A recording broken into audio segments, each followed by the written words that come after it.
2-3 பேர் சொன்னாங்க பவுண்டேஷன் ஸ்ட்ராங்காக இருக்குன்னு. அந்த அந்த ஒரு பொண்ணுடைய அண்ணன் சொன்னாப்ல, பவுண்டேஷன் என் பொண்ணுக்கு 6 மாதம், என் தங்கச்சிக்கு 6 மாதம் ஸ்ட்ராங் ஆகிட்டு அப்படின்னு சொன்னாங்க. பவுண்டேஷன் ஸ்ட்ராங் பண்ணுறதுக்கு எழுதி பார்த்துருங்க, விட்டுறாதீங்க, நல்ல வாய்ப்பு. அதுவும் உங்களை ஒரு ஆள் வந்து கையை பிடிச்சி இழுத்துட்டு போகணும். அப்போ இந்த தடவை நம்ம சைடில் பார்த்தீங்கன்னா பயங்கர ஸ்ட்ரென்த் அண்ட் டீமாக போட்டிருக்கோம். அப்போ அந்த டீமில் நீங்கள் உள்ளே வந்து விழுந்தாவே ஆட்டோமேட்டிக்காக நீங்கள் என்ன செஞ்சிடலாம், பாஸ் பண்ணிட்டு போயிடலாம். இதை நல்லா யூஸ் பண்ணிடுங்க. அடுத்த ஆளுக்கு பார்த்தீங்கன்னா பின்னாடி பாஸ் பண்ண அடுத்த சக்ஸஸ் மேடம் வந்து உங்களுக்கு தான் பாஸ் பண்ணுறக்காண்டி இருக்கும். இந்த ஃபீல்டுக்குள்ள வந்துட்டோம், பின்வாங்குறதுக்குலாம் வழியே கிடையாது, உட்காந்து படிச்சுட்டே இருக்க வேண்டியதான். அதில் ஒருத்தர் சொன்னாங்க ஏஜே தடை இல்லை அப்படின்னு சொன்னாங்க. இவ்வளோ வயசில் நான் அடிச்சேன்னு சொன்னாங்க. அது ஏஜ்லாம் ஒரு ஃபேக்டே கிடையவே கிடையாது. இப்போ ஒபாமா பார்த்தீங்கன்னா பிரசிடென்ட் ஆகும்போது 47 வயசு. இப்போ ட்ரம்ப் இருக்காரு, பிரசிடென்ட் ஆகும்போது பார்த்தீங்கன்னா 78 வயசு.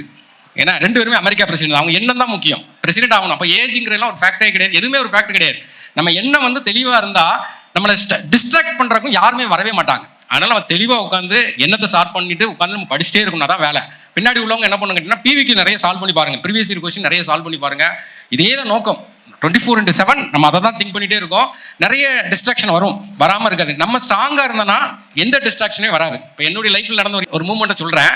ஆக்சுவலாக எனக்கு லவ் மேரேஜ், லவ் பண்ணிட்டு இருக்கோம். அப்போ ஒரு மெயின்ஸ் எழுதணும், மெட்ராஸில் உட்காந்து படிச்சுட்டு இருக்கேன். படிச்சுட்டு இருக்கும்போது கல்யாணம் கட்டணும்னு அந்த கான்சன்ட்ரேஷன் இல்லை எனக்கு. இப்படியாவது மெயின்ஸ் பாஸ் பண்ணணும், அதான் நம்ம எய்மு அப்படின்னு சொல்லிட்டு படிச்சுட்டு இருக்கேன். எனக்கு ஒரு குரு ஒருத்தர் உண்டு இந்த ஃபீல்டுக்கு. அவர் என்ன சொன்னாலும் கேட்பேன், ஏன்னா அவர் தான் இந்த ஃபீல்டுக்கு நமக்கு அறிமுகப்படுத்தி விட்டவர். அப்போ அவர் வந்து என்ன சொல்கிறாருன்னா, மெட்ராஸ்க்கு வந்துட்டு ஃபஸ்ட்டு பூ வச்சுட்டு போயிரு அப்படின்னு சொன்னார். சார் வேலையே இல்லை, எப்படி சார் பூ வைக்க முடியும், நான் வரல அப்படின்னு சொன்னார். ரொம்ப கம்பல் பண்ணிட்டாரு, வந்து பூ மட்டும் வச்சுட்டு போ, நீ டேட்டெல்லாம் சொல்ல வேண்டாம் அப்படின்னு சொல்லிட்டு போயிட்டாரு. அவர் சொல்ல நம்ம மறுக்க முடியாது. அப்போ சென்னையிலேருந்து வர்றேன், கரெக்டாக அந்த பூ வைக்கிற டேட்டுக்கு தான் வீட்டுக்கு போயிருக்கேன். எங்கள் மாமனார் வந்து ஒரு டிஸ்ட்ரிக்ட் ரிஜிஸ்டர், அவங்க வீட்டில் கொஞ்சம் வெல் செட்டில். நம்ம வீட்டில் வந்து வெல் செட்டில் கிடையாது, வேறு மாதிரி ஃபேமிலி. அது அந்த கிளாஸு, நம்ம இந்த கிளாஸு, அப்புறம் ரிலீஜனும் வேறு. ஆனால் அவங்களுக்கு ஒரு கொடுக்குறதுக்கு கொஞ்சம் மனசு இல்லை, பொண்ணை கொடுக்குறதுக்கு மனசு இல்லை. இருந்தாலும் பொண்ணு விருப்பப்படுதுன்னு சொல்லிட்டு அதுக்கு மரியாதை கொடுத்து என்ன செய்கிறாருன்னா கொடுக்குறாரு.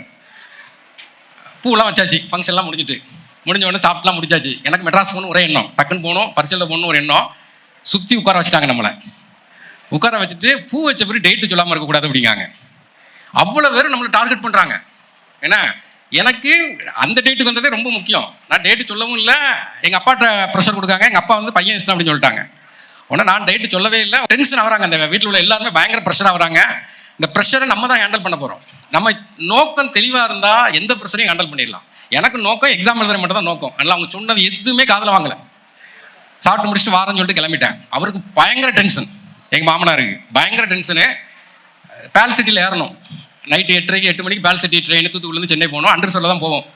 அப்போ இவர் நமக்கு சாஃப்ட் ட்ரீட்மெண்ட் கொடுக்குறக்காண்டி என்ன பண்ணுறாருன்னா பொண்ணையும் கூட்டு வந்துட்டார். கூட்டு போய் நீங்கள் என்ன பண்ணுங்கன்னா வேலை பார்க்கணும் பாருங்க, கல்யாணம் முடிக்கணும் முடியுங்க, என்னன்னாலும் பண்ணுங்கன்னு சொல்லி நம்ம வண்டியில் ஏற்றி விட்டார். சரியான கூட்டம் அன்னைக்கு. எனக்கு டக்குன்னு வார்த்தை என்ன வருதுன்னு கேட்டிங்கன்னா, மெட்ராஸ் உங்கள் சொந்தக்காரங்க யார் இருக்காங்கன்னு நிறைய பேர் இருக்காங்கன்னு சொன்ன உடனே அதில் ரொம்ப க்ளோஸ் யாருன்னு கேட்டாங்க, மாமா வீடு இருக்குது அப்படின்னு சொன்னான். உடனே நான் இறங்கி மாமனார் வீட்டில் விட்டுட்டு நான் பாட்டு, அவங்க மாமா வீட்டில் விட்டுட்டு நான் பாட்டில் பரிச்சலில் போயிட்டேன். அப்போ நம்ம நோக்கம் தெளிவாக இருக்கும்போது எந்த டிஸ்ட்ராக்ஷன் வராது.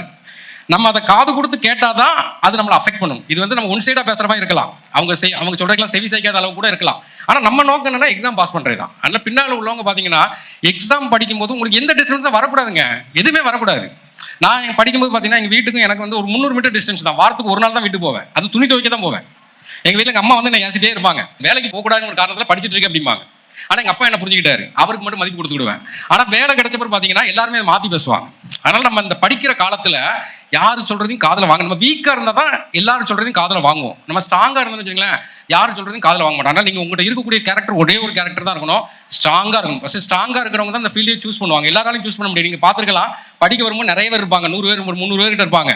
கடைசியில் ட்ராவல் பண்ணுற பாருங்க கொஞ்சோண்டு பேர் தான் இருப்பாங்க. ஸ்ட்ராங்கஸ்ட் பீப்புள் மட்டும்தான் அந்த காம்படிட்டிவ் எக்ஸாம்ங்கிறது ஒன்று சூஸ் பண்ணுவாங்க. எல்லாரையும் சூஸ் பண்ண முடியாது. அதனால் பின்னாடி உட்காந்து எல்லாருமே ஸ்ட்ராங்கஸ்ட் பீப்புள் தான்.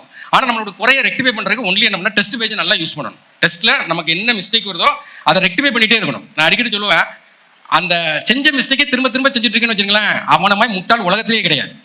ஆனால் புதுசாக நிறைய மிஸ்டேக் செய்யறான்னு வச்சுங்களேன், அவனை மாதிரி புத்திசாலி உலகத்திலேயே கிடையாது.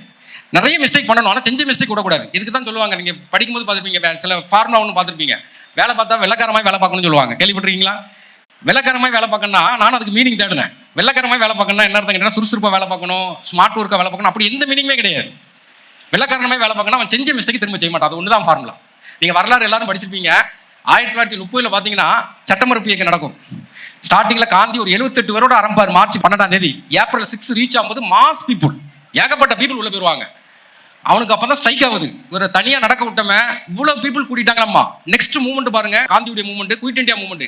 ஆகஸ்ட் 8 அனௌன்ஸ் பண்ணுவாரு, 9ஆம் தேதி காலையில அவ்வளவு பேர் அரெஸ்ட். செஞ்ச தப்பு திரும்ப வராது. 1857 ரிவோல்ட்ல இந்து முஸ்லீம் ஒற்றுமையா இருப்பாங்க, வங்க பிரிவினர் 2 பேரும் பிரிச்சு விட்டுருவாங்க. நீங்க அவன் ஸ்டோரி எல்லாத்தையுமே பார்க்கலாம். பிரிட்டிஷுடைய ஸ்டோரி படிக்கும்போது ஒவ்வொரு பாயிண்ட்டும் படிங்க, செஞ்ச தப்பு திரும்ப செய்ய மாட்டான். அப்ப அதே மாதிரி தான் நம்ம டெஸ்ட் போடும்போது ஒரு சிம்பிள் இன்ட்ரெஸ்ட்ல ஒரு தப்பு வருதுன்னு வச்சுக்கீங்களா, பின்னாடி உங்களுக்கு சொல்றேன், ஒரு தப்பு வருதுன்னா வீட்டில் போய் சிம்பிள் இன்ட்ரெஸ்ட் சாப்டர் எடுத்து ஃபுல்லா போட்டு பார்த்துடணும். மறுநாள் அந்த கொஸ்டின் வருதுன்னா தப்பு விடக்கூடாது. அடுத்த நாள் ஒரு கணக்கு போடுறீங்க, பாலிட்டியில் ஒரு தப்பு வருது, பாலிட்டியை ஃபுல்லா எடுத்து பார்த்துடணும், அந்த தப்பு வரக்கூடாது, செஞ்ச தப்பு வரக்கூடாது. அப்படி நீங்க உங்க செஞ்ச தப்பு வராம பார்த்துக்கிட்டே இருந்தாவே உறுதியா டாப்பர் ஆயிருவீங்க. அது ஓட்டப்பானையில் தண்ணி பிடிக்கிற மாதிரி தான். ஓட்டப்பானையில் ஒரு ஓட்டை இருக்கும், அந்த ஓட்டையை கண்டுபிடிச்சு அடைச்சிடணும்.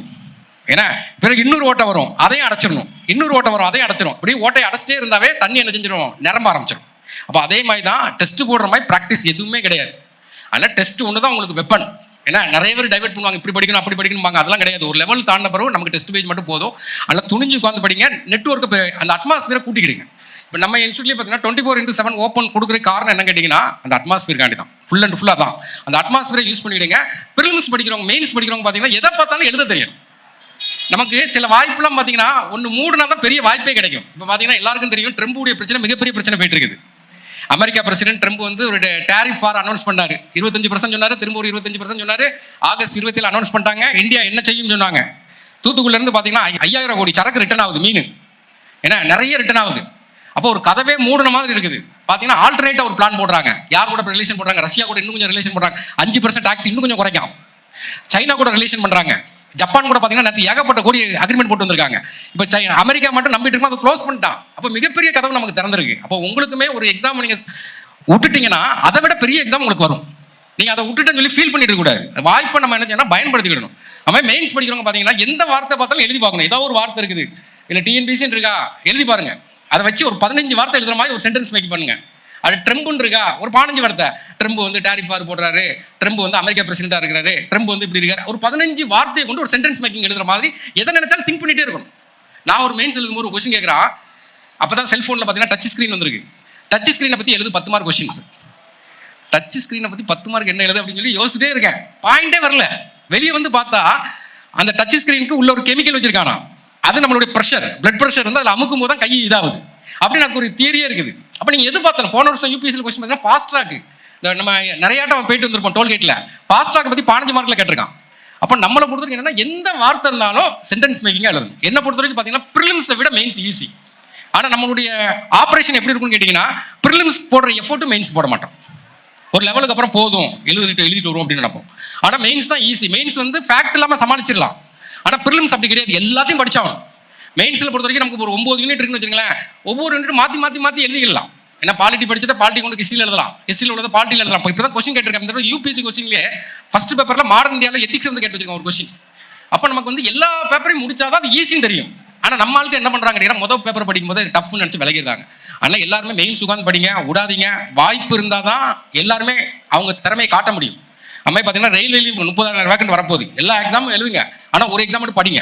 போட்டுட்டு எல்லா வந்து தன்னைத்தானே மோட்டிவேட், செல்ஃப் டவுட்டுங்கிறது எல்லாருக்கும் இருக்க தான் செய்யும். எனக்கு இல்லாமல் இருக்குமா, உங்களுக்கு இல்லாமல் இருக்குமா, எல்லாருக்குமே இருக்கும். அதை ஓவர் கம் கொண்டு வரதுன்னா எக்ஸாம் எழுதுறது தான். எக்ஸாம் எழுதிட்டே இருந்தால் நமக்கு ஒரு பாசிட்டிவ் வைப்ரேஷன் கிடைக்கும். நாங்கள் எழுதும்போது பார்த்தீங்கன்னா டிஎன்பிசியை பேன் பண்ணிட்டான், எஸ்எஸ்சியை பேன் பண்ணிட்டான், விஆர்எஸ்னு ஒரு ஸ்கீம் 97 அறிமுகம், வாலண்டரி ரிட்டைர்மெண்ட் ஸ்கீம் சொல்லிட்டு ஒரு ஸ்கீம் அறிமுகப்படுத்துறாங்க. எல்லா எக்ஸாமும் பேன் பண்ணுறான். அந்த டைமில் எங்களுக்கு கதவை திறந்து விட்டது ரயில்வே. அப்போ ரயில்வே எக்ஸாம் எழுதுறோம், ரயில்வே எக்ஸாம் கால்ஃபர் பண்ணிட்டே இருக்காங்க. இந்த மாதிரி கால்ஃபர் இருக்காது. இப்போ பார்த்தீங்கன்னா இந்தியா முழுவதும் ஒரே எக்ஸாம். நாங்கள் எழுதும்போது 15 சோன் இருக்கு, இப்போ 17 சோனு. 15 சோன்லையும் பார்த்தீங்கன்னா ஒவ்வொரு கால்ஃபர் இண்டிவிஜுவல் கால்ஃபராக இருக்கும். ஸ்டேஷன் மாஸ்டர் ஒரு கால்ஃபர் இருக்கும், குட்ஸ் கார்டு ஒரு கால்ஃபர் இருக்கும், டிக்கெட் கலெக்டர் ஒரு கால்ஃபராக இருக்கும். எல்லா எக்ஸாம் அப்ளை பண்ணுவோம். ஒரு வருஷத்தில் ஒரே ஒரு வாரம் தான் நான் பரிச்சை எழுதாமல் இருந்தேன். எழுதும்போது என்னன்னா தன்னை மோட்டிவேட் பண்ணுற மாதிரி இருக்கும். நீ எழுதாமல் இருக்கக்கூடாது, எல்லா எக்ஸாமும் எழுதணும். இந்த ஃபீல்டுக்குள்ளேயே ட்ராவல் பண்ணிட்டு இருக்கும். இந்த ஃபீல்டில் எவ்வளோ பொறுமையாக இருக்கீங்களோ அதுக்கு தான் என்ன வரும்னா சக்ஸஸ் வரும். இல்லை துணிஞ்சு படிங்க, துணிஞ்சு இருக்கிறவங்க மட்டும் தான் அந்த ஃபீல்டை சூஸ் பண்ணுவாங்க.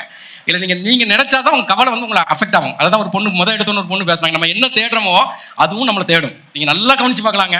நீங்கள் இன்னைக்கு ஒரு சட்டை எடுக்கணும்னு நினைக்கிங்க, ஒரு பிங்க் கலரில் ஒரு ஷர்ட் எடுக்கணும்னு நினைக்கிங்க, உங்க முன்னாடி பாருங்க பிங்க் கலர் சட்டை போட்டவனா போயிட்டு இருப்பான். ஒரு பைக் வாங்கன்னு நினைப்பீங்க, ஒரு புல்லட் வாங்கன்னு நினைப்பீங்க, அன்னைக்கு பாருங்க உங்க புல்லட் உங்க கண்ணில் மாட்டிகிட்டே இருக்கும். எல்லா புல்லட்டும் நம்ம என்ன தேடுறோமோ அதுவும் நம்மளை தேடிட்டே தான் இருக்கும். அதனால நீங்கள் தேடுறதை கரெக்டாக தேடுங்க, உங்களை குறைச்சி இடம் போடாதீங்க. இப்போ சவுத்தில் உள்ள ஆட்களில் நான் ஸ்டடி பண்ணது என்ன கேட்டிங்கன்னா தன்னைத்தானே குறைச்சி இடம் போட்டுக்கிறாங்க. நம்ம அந்த குரூப் 4 தான் லாக்கி, குரூப் 2 தான் லாக்கி, குரூப் 1 நம்மளாம் லாக்கி இல்லைங்க. அது மிகப்பெரிய தப்பான விஷயம். ஏன்னா 1-2 ஆளுக்கு மட்டும் ஸ்ட்ராங்கா ஓகேங்கிற மாதிரி நம்ம சர்வே பண்ணல பார்த்தோம். அதனால எல்லாருமே எழுதுங்க. நீங்க உழைக்கிறது உங்களுக்கு மட்டும் கிடையாது, உங்க ஜென்ரேஷன் அதை தாண்டி போகும். நீங்க ஒரு டிபார்ட்மெண்ட்ல வேலைக்கு போயிட்டீங்கன்னு வச்சுங்களேன், உங்க ஜென்ரேஷன் அதை விட மேலே வேலைக்கு போகணுமாங்க. நீங்க எல்லாத்துக்கும் சேர்த்து தான் பாக்குறீங்க. நீங்க வேலைக்கு போனீங்கன்னா உங்க அண்ணன் பையன் சித்தி பையன் எவனாட்டு ஒருத்தன் வந்து உங்களை ஒரு ரோல் மாடலை வச்சு படிச்சு வேலைக்கு போயிட்டே இருப்பாங்க. அதனால அழுத்தி படிங்க. யார் சொல்றதையும் கேட்காதீங்க. அப்பா அம்மா தாத்தா பாட்டி யார் சொல்லுவோம், நீங்க கான்ஃபிடண்டா உட்காந்து படிங்க. யாரும் டிஸ்டர்ப் பண்ண மாட்டாங்க. ஒரு லெவலுக்கு அப்புறம் உங்களை தண்ணி தெளிச்சு விடுவாங்க. இவ சொல்ல மாட்டாங்க சைக்கோ அப்படின்னு சொல்லி தண்ணி தெளிப்பாங்க. அந்த தண்ணி தொழிக்க ஆரம்பிச்சிட்டாங்கன்னா நீங்க பாஸ் பண்ண ஆரம்பிச்சிட்டீங்கன்னு அர்த்தம். உங்களை யாருமே கண்டுக்க கூடாது, உங்களை யாருமே எதிர்பார்க்க கூடாது. நீ படிங்க படிங்க படிங்க, ஒரு லெவலுக்கு எதிர்பார்க்கறத விட்டுருவாங்க. அப்பதான் நம்ம நல்லா படிக்க போறோம். அந்த லெவலுக்கு நம்ம வந்துடணும். வந்து உட்காந்து படிச்சு சம்பளம் வாங்கி யார் கொடுக்க போறோம்? ஃபேமிலி தானே கொடுக்க போறோம். அப்போ அந்த அந்த அடைக்காக்கிற காலத்தை கரெக்டாக எடுத்துக்க வேண்டியதான். நல்லா படிங்க, படிப்பு மட்டும் தான் முக்கியம். என் ரூம்லலாம் படிக்கும்போது இப்பவும் நம்ம பரிச்சை எழுதலை தவிர உங்க கூட தான் டிராவல் பண்ணிட்டு இருக்கேன். என் ரூம்லாம் பார்த்தீங்கன்னா ஃபுல்லாக எழுதி போட்டுருப்பேன், படித்தால் வேலை படித்தால் வேலை படித்தால் வேலை எழுதி. அதை பார்க்கும்போது நமக்கு ஒரு வைப்ரேட் ஆகும். எவன் கையும் பிடிக்க வேண்டாம் காலையும் பிடிக்க வேண்டாம், படிச்சா நமக்கு வேலை. அப்போ ஃபால்ட் யார் மேலே இருக்குது? நம்ம மேலே தான் இருக்கு. Accept responsible. எதா இருந்தாலும் நான் தான் அதுக்கு காரணம் அப்படி நீங்க நினைங்க, அடுத்த லெவலுக்கு நீங்க போயிருவீங்க. நம்ம ஆனால் ஆட்டோமேட்டிக்காக என்ன பண்ணுவோம், காரணத்தை வேற இடத்துல சொல்லிடுவோம். English tough, Tamil tough, reasoning சேர்த்துட்டா அதெல்லாம் ஒன்றுமே கிடையாது. எல்லாத்துக்கும் நம்ம தான் காரணம் அப்படின்னு வைங்களேன். ஆட்டோமேட்டிக்காக நம்ம காரணம் நம்ம சொல்லவே மாட்டோம். நம்ம கால் வந்து கல்லில் இடிச்சிருவோம். நம்ம என்ன சொல்லுவோம், கல் இடிச்சிட்டுமோ, காலை கொண்டு கல் சும்மா கிடக்கும், நம்ம தான் போய் இடிப்போம். ஆனால் அப்படி சொல்லி பழகிருப்போம். நீங்கள் அதை நான் இப்போ கொஞ்ச நாள் அதை சர்வே பண்ணிட்டு இருக்கேன். நம்ம தான் ரெஸ்பான்சிபிள் அப்படிமே. இடையில பார்த்தீங்கன்னா ஒரு பையன் ஒரு கண்ணாடி இன்ஸ்டியூட்டில் பார்த்தீங்கன்னா ஒரு டேபிள் மேலே ஒரு கண்ணாடி இருக்குது, அதை தூக்கி கொண்டு வைக்கான், உடச்சிட்டான். அந்த கண்ணாடி முந்த நாள் தான் 9 நேரம் கொடுத்து வாங்கியிருக்கோம். மறுநாள் உடச்சிட்டான். உடைக்கும் போது கோவம் வருமோ வராதா? பயங்கர கோவம் வருது. வந்த பிறகு நம்ம என்ன சொல்லுவோம், தூக்கி வைக்கிறவங்க உடச்சிட்டான்னு சொல்லுவோம். ஆனால் தூக்கி வைக்க சொன்னது யாரு? நம்ம தான். அப்போ தெளிவான ஆள் கிட்ட சொன்னா உடச்சிருக்க மாட்டாங்க. அப்போ நம்ம தான் காரணம் சொன்னால் அந்த தப்பு அடுத்த தடவை வராது. இன்னொரு நாள் மேலே நீங்கள் தப்பு போட்டிங்கன்னா, இப்போ கிஸ்டி வரமாட்டேங்கன்னா நீங்கள் அதுக்கு எஃபோர்ட் போடுங்க. நான் சின்ன வயசுல கிஸ்டி எனக்கு தெரியாதுன்னு சொல்லக்கூடாது. பாலிட்டி வரலன்னா பாலிட்டிக்கு எஃபோர்ட் போடுங்க. அதனால எல்லாத்துக்கும் காரணம் நம்ம தான் சொல்லி அக்செப்ட் பண்ணுங்க. அடுத்த லெவலுக்கு இம்ப்ரூவ் பண்ணுங்க. விட்டுறாதீங்க. லைஃப் இதோட நிப்பாட்டிடா. பாஸ் பண்ண எல்லாருமே அடுத்த லெவலுக்கு போங்க. நிறைய பேர் ஆக்ரோஷமா இருக்கீங்க, படிக்கிறவங்க நிறைய பேர் இருக்கீங்க, ஆக்ரோஷமா இருக்கீங்க. அடுத்த லெவல் போங்க. குரூப் 1 லெவலுங்கிறது வேற லெவல். நீங்க ப்ரொமோஷன்ல போனீங்கன்னா, இந்த லெவலில் போனீங்கன்னா இன்னும் 10 வருஷத்துக்கு மேலே ஆகும். இந்த லெவலில் நீங்க போய் அந்த லெவலில் ரீச் பண்றதுக்கு என்ன ஆகும்? 10 வருஷத்துக்கு மேலே ஆகும். டேரக்டா போனால் மட்டும் தான் மதிப்பு. நீங்க ப்ரொமோஷன்ல போனால் எதுவுமே மதிக்கவே மாட்டாங்க. அதனால டேரக்டா போங்க. டேரக்டா போனால் தான் கெத்தா இருக்க முடியும். ப்ரொமோஷன்ல போறவங்க எல்லாருக்கும் வளைஞ்சு கொடுத்து போற மாதிரி இருக்கும். அதனால குரூப் 1 உட்காந்து படிங்க, விட்டுறாதீங்க. தேங்க்யூ.